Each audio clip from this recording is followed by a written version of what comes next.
Feeling trapped in a Kraken margin trade? Let's get you out. First, head to the Positions tab on your Kraken Trading interface. This is where all your open margin positions are listed.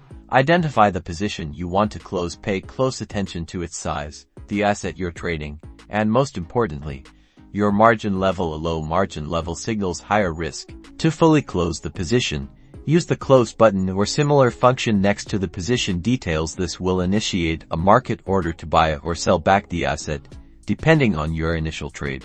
A confirmation window will appear. Double-check all the details, especially the price and the amount. This is your last chance to verify before executing the close.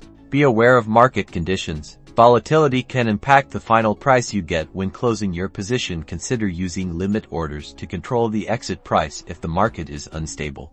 Once confirmed, Kraken will execute the order. Your borrowed funds will be returned, and the remaining balance, after fees, will be credited back to your account. Check your account balance. You should see an increase reflecting the funds returned from the closed position, minus any fees or potential losses incurred.